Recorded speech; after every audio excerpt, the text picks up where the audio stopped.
Hey everyone, welcome back to another episode of Click to Buy, the show where we ask e-com experts for their best advice to help you turn clicks into customers. I'm your host, Becca from Instant Page Builder, and today's guest is TK Spandhla.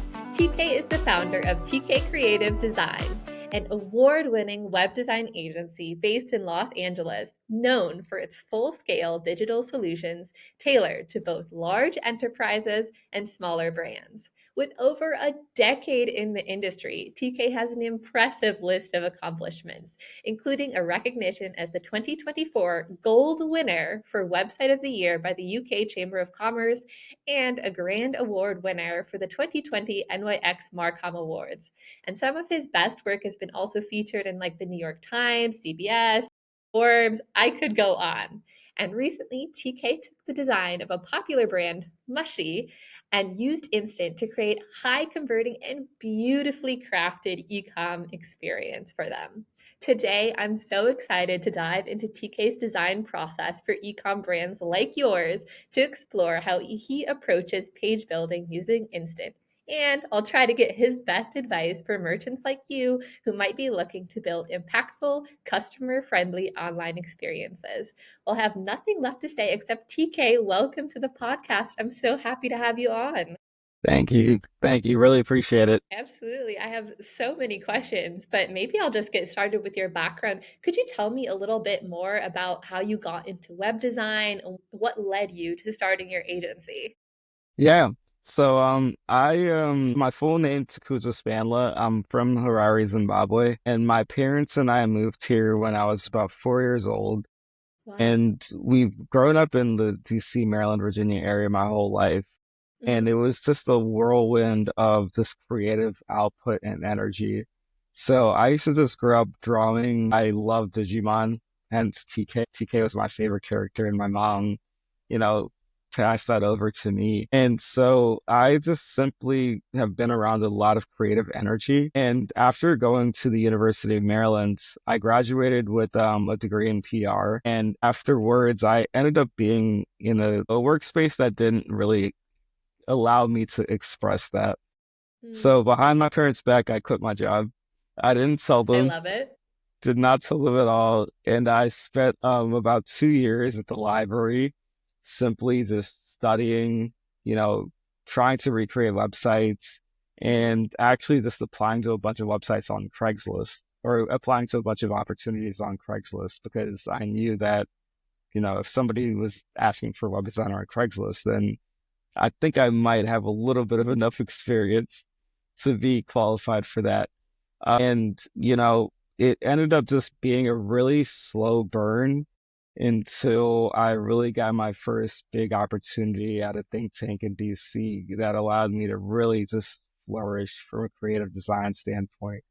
But I'm a lefty. We are just we're creatives and we can't let that go. So yeah, no, it's something that I need every day in terms of the creative output. I Hmm. play music. I grew up playing the violin. I used to take classes for the piano. Hmm.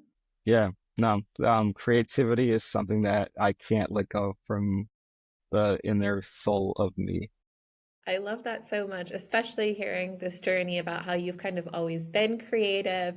You quit what you were doing and you started hustling. You found these opportunities and scaled it from there. I'm sure the brands you work with as well, like those founders can kind of relate as well to that like hustle of taking Yeah, that first leap into the unknown, but pursuing something is your passion. yeah, no, I always tell myself I'm working with people's dreams. It's like Yeah. they're not asking for a website. This is like what they have worked a lot of their life for on top of a Mhm. job too. So you do not play around with other people's dreams. Absolutely. I love that quote, especially because you clearly know yourself, like how precious that dream is. Clearly, based on the intro, I think anyone listening can already guess you may have designed an e-commerce website or two. So, Yeah. based with your experience, what would you say are some of these key elements that are going to set an e-commerce website design apart from other websites? Yeah. I would say for the most part is you really have to consider who is going on to the website. I Hmm. think a really big part that's a little bit misunderstood is, when you create your sitemap, when you create your wireframes, there's a lot of just, foundational decisions that are made. But when you get to that mock-up phase and you get to the development, you got to ask yourself, like, in the case of Mushy, if I'm a parent, what would I want to see and what will allow me to get to a point of seeing what I want to see? It's like almost you have to like work backwards. That was a very like, jumbled way of putting it, but like what does a parent want to see and how do I get them to the point of allowing them to see what they want to see? You really just have to have the ability of, sometimes having your mom.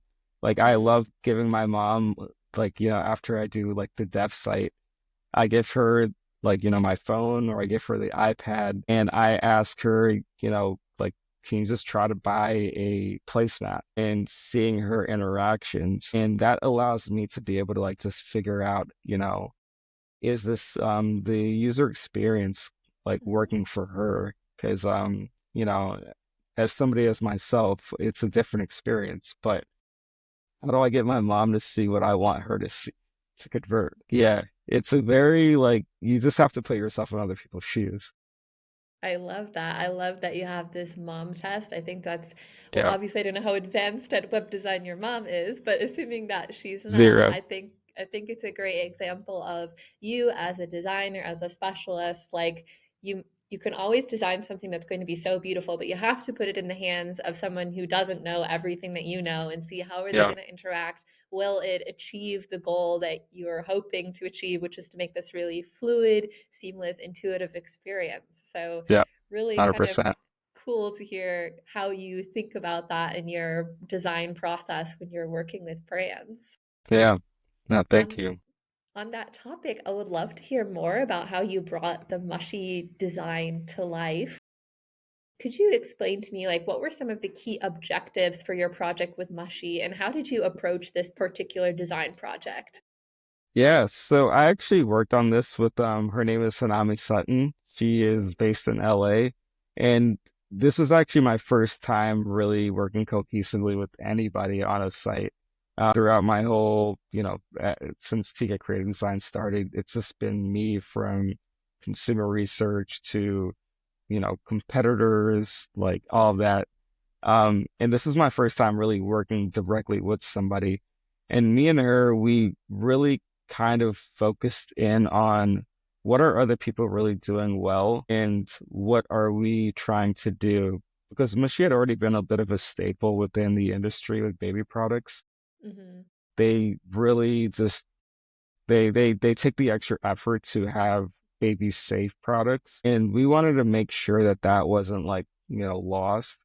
But at the same time, too, like Levy, he's so attention to detail, Hmm. and we wanted to make sure that the site really reflected that from a clean minimalism.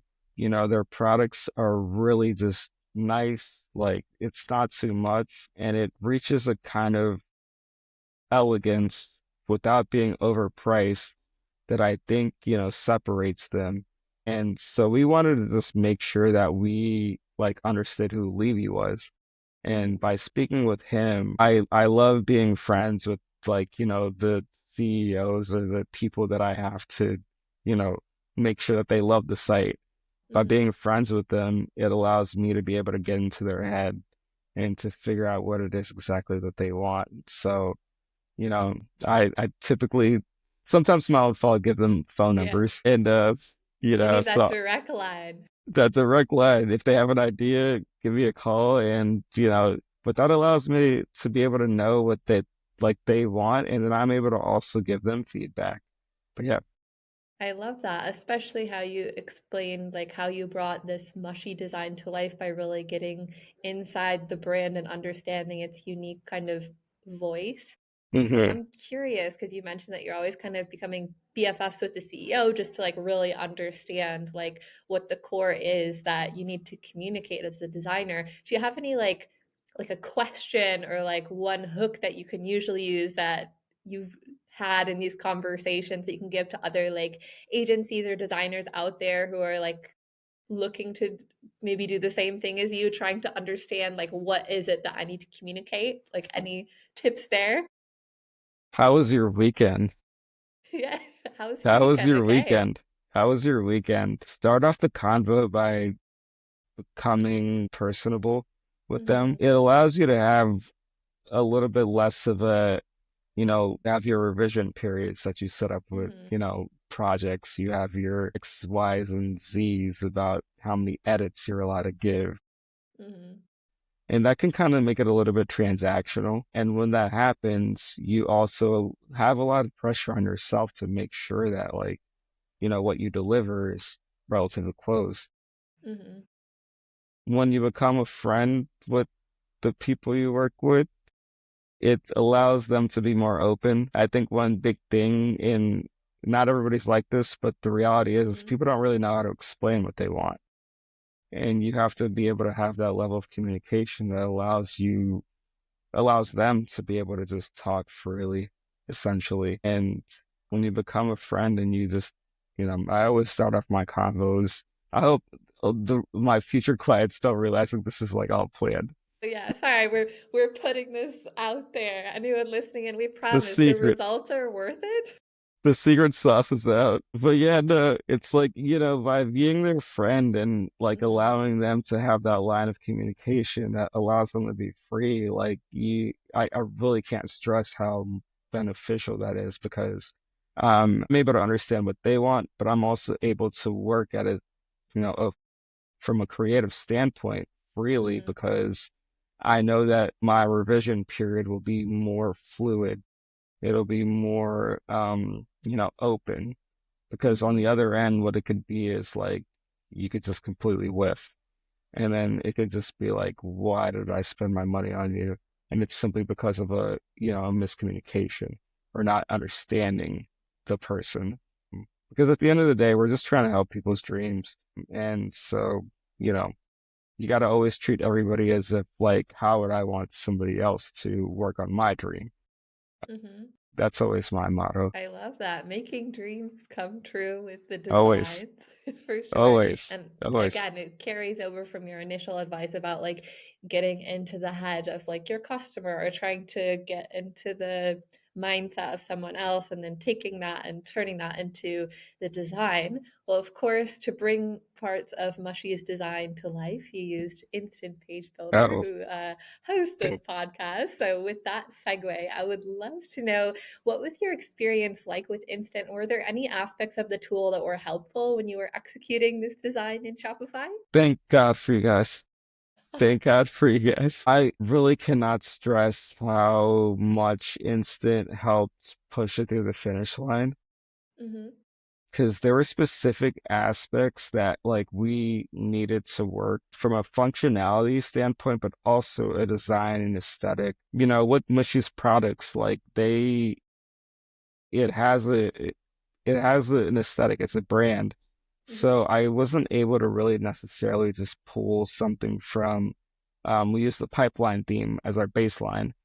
Mm-hmm. And I wasn't able to just pull, like, say, a slider from pipeline, and then that is our slider. I needed something that matched the aesthetic, the branding, and also have the functionality of, say, if I click this button, it should match the collections. It should be able to like dynamically go to where we want it to go based off of collections. But then at the same time, too, one of my biggest priorities is making sure that after I get done with the site, I need the client to be able to feel like that they can make updates without the need of being handcuffed to me. Um, that's such a huge priority for me. It almost feels trappy, Mm-hmm. like, I want people to ask me to be a retainer because like they just have ideas and I'm able to support that idea from a creative standpoint that requires a bit extra. But minor updates, no. I always like to assume all my clients have no idea how to even send an email. And that's not the case. That's not the case, but was able to provide me with the ability to create what I wanted from an aesthetic standpoint from a dynamic standpoint too, like, some from a product, like if I put a product section, Hmm. I was able to make sure that whatever they updated on the back end, it would update on the front end. And at the same time, also when, my clients open up the Shopify editor, they are able to update images, they're able to update text. Like that functionality simply brings me back to Webflow. I started using Webflow, I think it was 2016, 17. And I mean, at that point, they were still just like, I'm pretty sure still fundraising. But I Hmm. was able to convince AFSCME. AFSCME is the largest labor union in America. Okay. And at that point, they were going through they had a Supreme Court case. Hmm.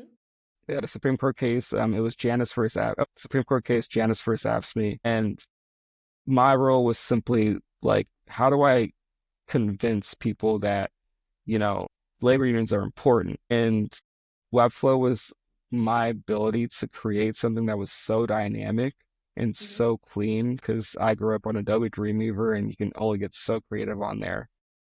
And Webflow allowed me that, and Instant is the closest thing I've ever experienced in the sense of being able to be creatively free on Shopify. I really can't stress how big, like, also how proud I am of like Cohen. You know, I've Yeah. I've got I've had such a great relationship with Cohen, and I'm so proud of him because you guys have cracked the code. You're Well, kind of, yeah, you're I was kind of gonna say hot.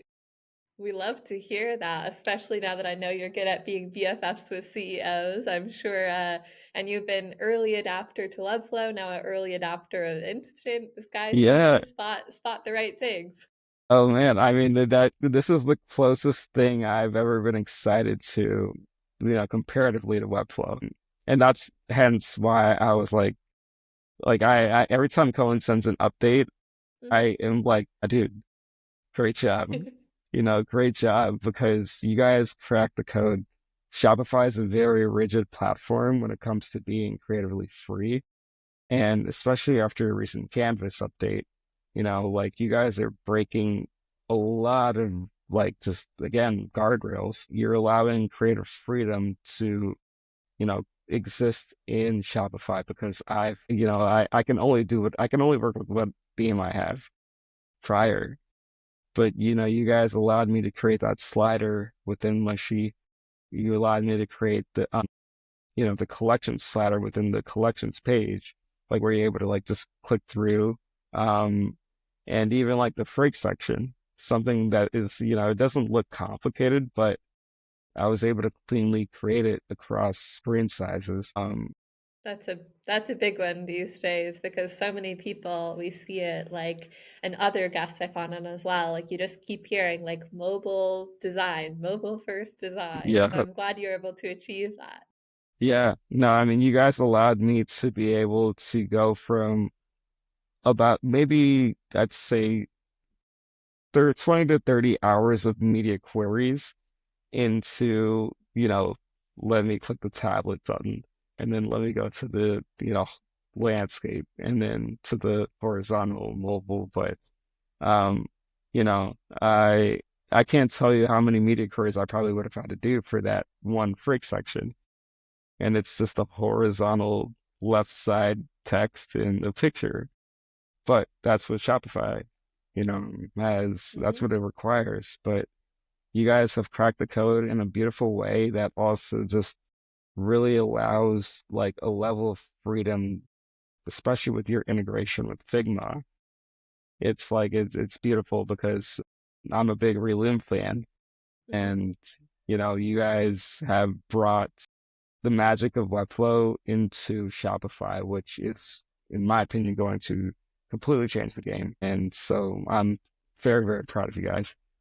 You did a great Thank you job. so much for the kind words. We love to hear it. I can't wait to see what you design next, be it an instant or in another Shopify store that you're working on. And I'm really curious, like thinking about other projects you've done or like other projects you might do in the future, like what design elements do you think are really essential in like modern e-com store design to drive a positive experience or conversions in the e-com store? That's a good question. I would say you really have to consider what you're selling and make Mm, sure that you are, this sounds weird, but I think I think having the ability to have H1s and, mhm, H2s and texts that stand out and speak to your brand are really big. And again, so what you guys have provided with Instant, you're able to have those specific types of, you're able to like to set up what your mhm, H1 is instead of me having to go into a media query within the back end of the theme.css for each one and everything. You guys are able to have that seamlessly. And, because we have to really remember, I think, what we are as a current generation, yes, very, you know, snappy minded. We got to see what we got to see, then we keep it moving. Our thumbs work a lot. absolutely. Our thumbs Yeah. work a lot. And so you guys did a great job of allowing that ability to create your heading sizes, your font sizes, all that seamlessly across different screen sizes. Mhm. And that allows people to, write what's going to sell. You can't speak too much sometimes on a website. So make sure your stuff is clear to the point and you don't Yeah. have to worry about media queries anymore. I love it. And I think that's such a good point with how copy these days has to be short and sweet, Yeah. because you have so many people that are just like those kind of scanners. And of course, if someone is really interested, you need to have places in the design where they can kind of investigate more. But overall, hmm if I'm on an online shopping store, I'm just like looking for those keywords Swiping. in my head. Yes. Swiping, yeah. And yeah, no, you guys did a great job in terms of just, again, to Webflow. Webflow was the Hmm. first time I ever saw, media queries done Hmm. with a click of a button. You guys did that Love on Shopify, which is crazy. Love that. For other like brand owners or like agencies out there that are using tools on Shopify like Instant to build their own pages or optimize their e-commerce experience, do you have any advice you can give them on how to make the most out of these tools? Yeah, I would say make sure you really ask your clients what they like within the industry. Find Mm, what competitors that they are trying to, you know, not even be like, but what you want to be. I grew up playing sports, so I love when my clients give me their competitors, and it's like, okay, done. All right, it's got to be better than that. But then on yes. top of that, figure out what they like outside of industry. Make sure that you are able to really get an idea of what their aesthetic is. Hmm.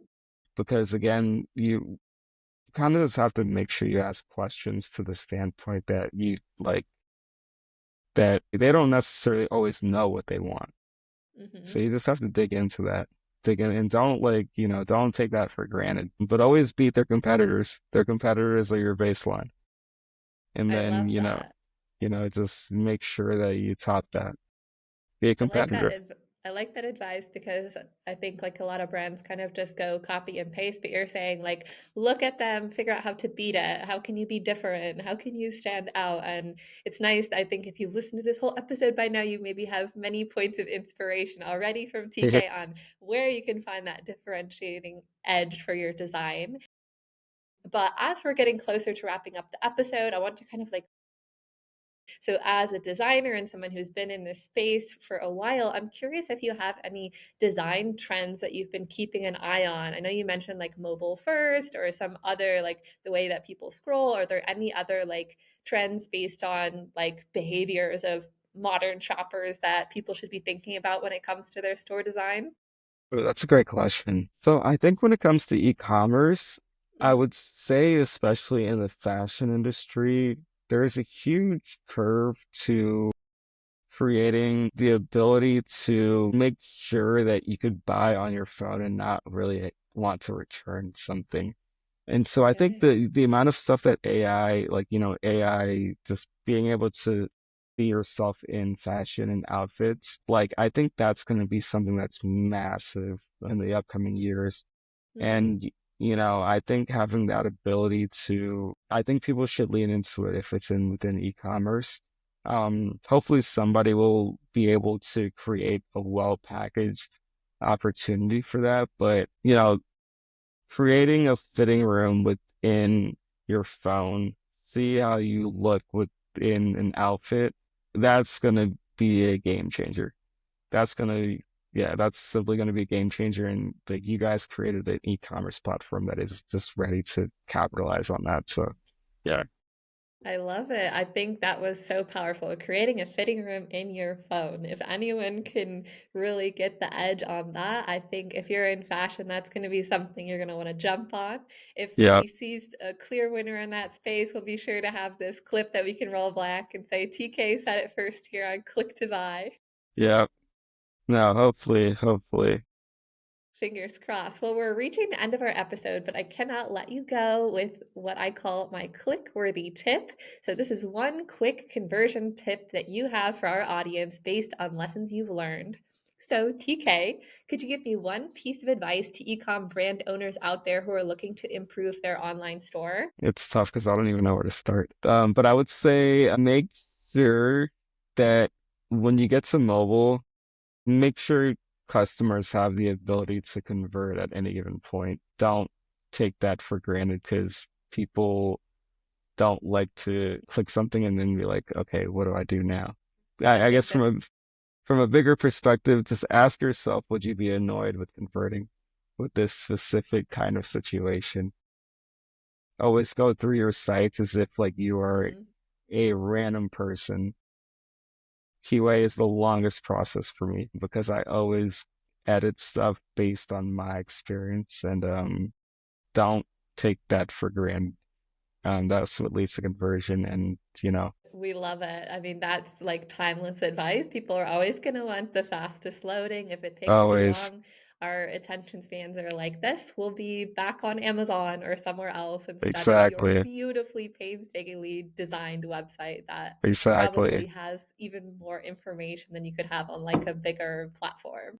yeah yeah Well, TK, thank you so much for being on Click to Buy. Of course, I know where to find you online, but if there's any brands listening in that are thinking, "Ooh, I would love to ask TK for more advice or maybe see if like we're a fit," where can people find you online to learn more about you or access your services? yeah TKspandhla.com. I could spell it out, but I'm sure you'll be able to provide that for them. Yeah, It'll be in not the show notes. Yep. really shout outs. Yeah, TKspandhla.com. But now it's been an honor just getting to meet you and the whole team. I'm unbelievably proud of you guys because you are on the cusp of something that's gonna be groundbreaking, in my opinion. And I tell Colin that all the time. Um, he's such a humble, quiet guy, but like, yeah, I'm his biggest cheerleader out here in the US. We love to hear that. Well, thank you so much for sharing your experience with Instant, all of your design tips. We might have to have you back on sometime for an update if you make another amazing design that we just have to share with our audience. Absolutely. Until then, that's a wrap for today's episode of Click to Buy. Once again, I'm your host, Becca Anderson. If you enjoyed today's episode, please leave us a review so we know that we should have more episodes just like this one and share it with any fellow e commerce enthusiasts in your network. And until next time, keep turning those clicks into buys.